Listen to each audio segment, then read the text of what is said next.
ഹിന്ദുക്കൾ പഠിക്കുന്നുണ്ട്. ശബരിമലയിൽ പോകുന്ന കാലത്ത് ഹിന്ദുക്കൾക്ക് കറുത്ത വസ്ത്രം ധരിക്കുന്നതിന്, അവർക്കൊരു മാസമോ 2 മാസമോ ഒക്കെ കറുത്ത വസ്ത്രം ധരിച്ചു വരുന്നതിന് നമ്മുടെ കലാലയങ്ങളിൽ യാതൊരു വിലക്കും ഏർപ്പെടുത്താറില്ല എന്നല്ല, അതൊരു ആദരവോടുകൂടിയാണ് കാണുന്നത്. ഒട്ടുതെട്ട് വരുന്ന കുട്ടികളുണ്ട്, കുരിശ് ധരിച്ചു വരുന്നവരുണ്ട്. കുരിശ് ധരിക്കൽ അവർക്ക് മതത്തിന്റെ ഒരു എസൻഷ്യൽ ഭാഗമൊന്നും അല്ലെങ്കിൽ പോലും അവരുടെ ആചാരത്തിന്റെ ഭാഗമായി ചില കുടുംബത്തിൽപ്പെട്ടവർ, വിദ്യാർത്ഥികൾ പോലും കുരിശ് ധരിച്ചു വരിക എന്ന് വരുമ്പോൾ അതിന് തടയാറില്ല. സ്കൂളില് മുസ്ലിം മാനേജ്മെന്റ് സ്കൂളുകളിൽ തൊപ്പി ധരിക്കുന്നത് ചിലയിടങ്ങളിൽ അത് യൂണിഫോമിന്റെ ഭാഗമായിട്ട് പുസ്തകങ്ങളിൽ, പ്രോസ്പെക്ടസുകളിൽ എഴുതി വെച്ചിട്ടുള്ളതാണ്. അതുപോലെ പെൺകുട്ടികൾക്ക് തലമറക്കുന്നതും എഴുതി വെച്ചിട്ടുള്ളതാണ്. എന്നാൽ അതേ സ്കൂളിൽ വരുന്ന അമുസ്ലിം വിദ്യാർത്ഥികളെ തൊപ്പി വയ്ക്കാനോ വിദ്യാർത്ഥിനികളെ തലമറക്കാനോ നിർബന്ധിക്കാറില്ല എന്ന് മാത്രമല്ല, ചെറിയൊരു പ്രേരണ പോലും അവർക്ക് നൽകാറില്ല.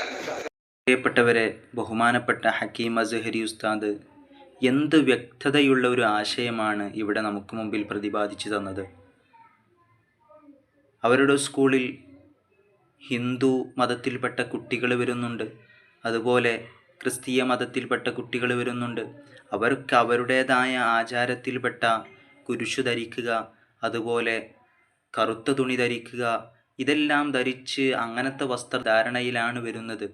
എന്നിട്ട് പോലും അതിനെ എതിർക്കാതെ അതിനെ ബഹുമാനിക്കുക മാത്രമാണ് ചെയ്തത്. ഇങ്ങനെയായിരിക്കണം. ഇതാണ് സ്കൂൾ മാനേജ്മെൻറ്റ് എന്ന് പറയുന്നത്.